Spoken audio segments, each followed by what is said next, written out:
নমস্কার বন্ধুরা, পপ কিচেনে আপনাদের সবাইকে স্বাগত জানাই। আজকে আমি আপনাদের দেখাবো হাঁসের মাংস রান্না করা। শীত পড়ে গেছে, এখন শীতের সময় হাঁসের মাংস দারুণ লাগে। আমরা শহরাঞ্চলে থাকি, কিন্তু হাঁস তো এখানে পাওয়া যায় না। একজনকে আমি বলেছিলাম, ভাই একটা হাঁস এনে দিও না। সে কি করেছে, পাকামো করে হাঁসটা কেটে সব ছাল টাল সমেত তেল সমেত ছাড়িয়ে আমাকে কেটে মাংসটা এনে দিয়েছে। এই দেখুন, মাংসটা পেপারে মুড়ে এনে দিয়েছে। এবার আমি এটাকে ভালো করে ধুয়ে ধায়ে পরিষ্কার করে নেব। মাংসে আমি দেব আলু ছাড়িয়ে নিয়েছি, কেটে নিয়েছি, পেঁয়াজ, আদা, টমেটো, রসুন, এগুলো সব আমি ছাড়িয়ে ধুয়ে পরিষ্কার করে নিয়েছি। আর মশলার মধ্যে নিয়ে নিয়েছি দেখুন, জিরে, ধনে, তেজপাতা, গরম মশলা আর শুকনো লঙ্কা। বন্ধুরা, কড়াই আমি বসিয়ে দিয়েছি। এই শুকনো খোলায় আমি এবার ভেজে নেব দুটো শুকনো লঙ্কা, একটা তেজপাতাটাকে ছিঁড়ে দিচ্ছি।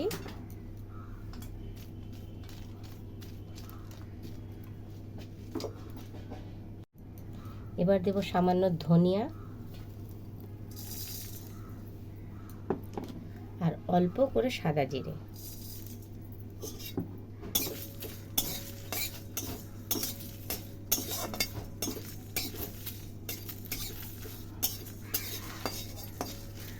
এটাকে ভেজে আমি তুলে রেখে দেব।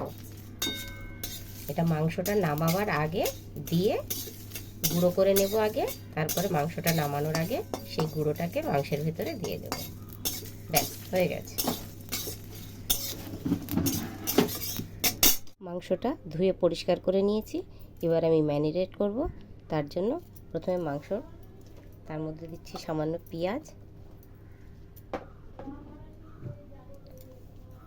লবণ পরিমাণ মতন,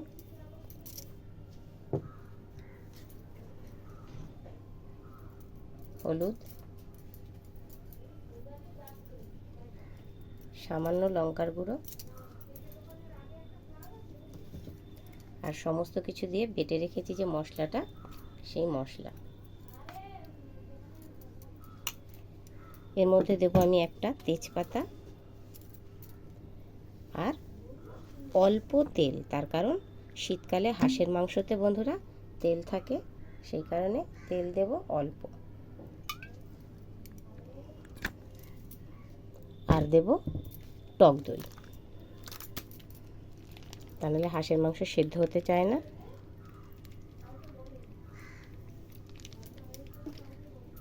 এবার এটাকে আমি সুন্দর করে মেখে নেব।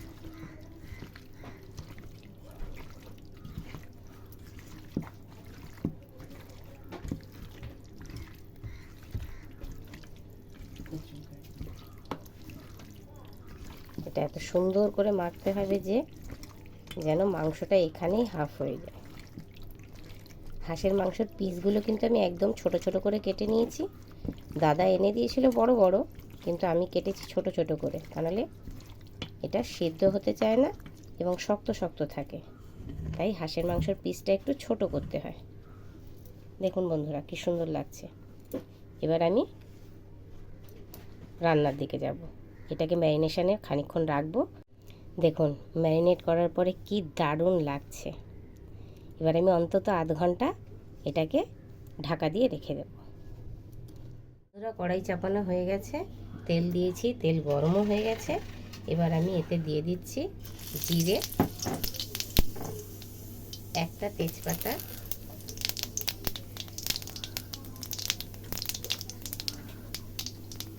আর গরম মশলা দুটো এলাচ, একটু দারচিনি আর দুটো লবঙ্গ ফাটিয়ে দিয়েছি।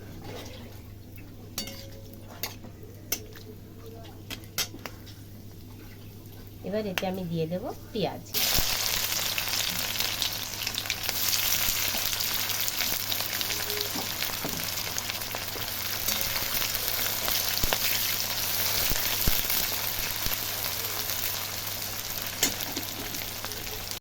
এবার দেখুন, পেঁয়াজগুলো সব ভাজা ভাজা হয়ে গেছে। এবার 1 ঘন্টা আমি রেস্টিংয়ে রেখেছিলাম মাংসটা, সেই মাংসটাকে দিয়ে দিচ্ছি।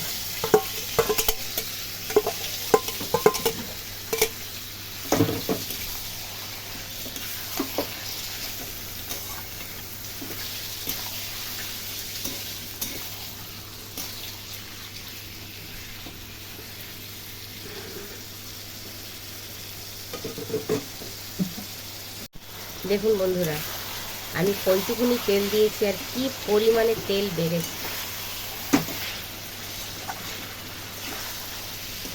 হাঁসের মাংসে প্রচুর তেল থাকে, একদম তেল বের হয়ে গেছে।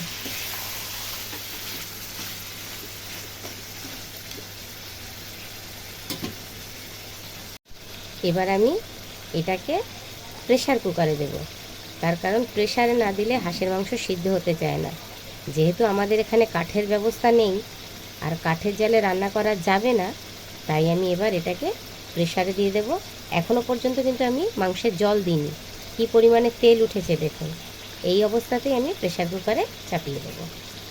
দেখুন প্রেসারের ভেতরেও কিন্তু ফুটছে। এইবার আমি প্রেসারের ঢাকনাটা আটকিয়ে দেব।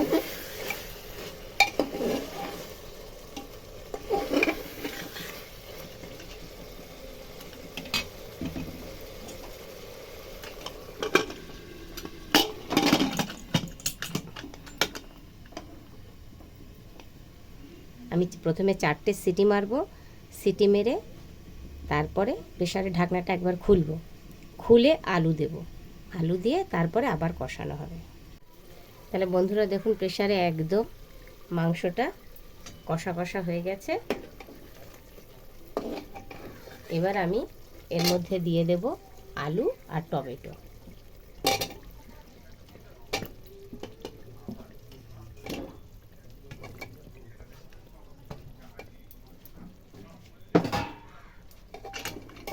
এবার এটাকে আমি নেড়ে চেড়ে আবার একটা সিটি দেব।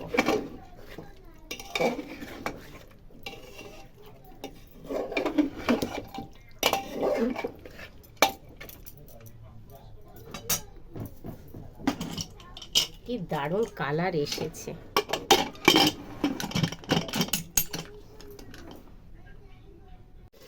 এবার দেখুন তাহলে পুরো কষা হয়ে গেছে আর আলুগুলো সেদ্ধ হয়ে গেছে। এবার আমি গরম করে রাখা জল দেব।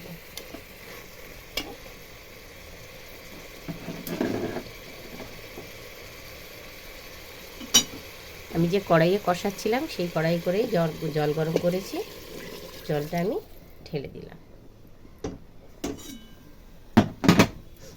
এবার এই জলটাকেই আমি ফুটিয়ে ফুটিয়ে কমাবো, তারপরে গিয়ে মাংস কমপ্লিট হবে।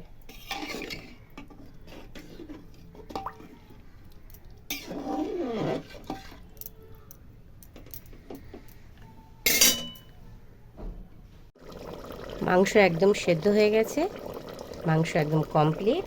তাহলে এবার আমি গুঁড়ো মশলাটাকে দিয়ে নামিয়ে নেব।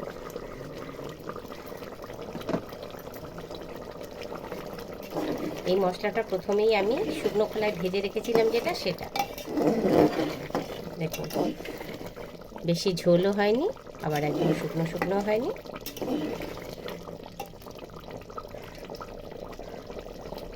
মাংস কমপ্লিট। তাহলে বন্ধুরা রান্নাটা আমার কেমন লাগলো অবশ্যই কমেন্ট করে জানাবেন, আর পারলে শীতকালে আপনারা হাঁসের মাংস রান্না করে খাবেন। ভিডিওটা যদি ভালো লাগে লাইক করবেন, বন্ধুদের মধ্যে শেয়ার করে দেবেন, আর সাবস্ক্রাইব করতে কিন্তু একটুও ভুলবেন না। তাহলে বাই বাই।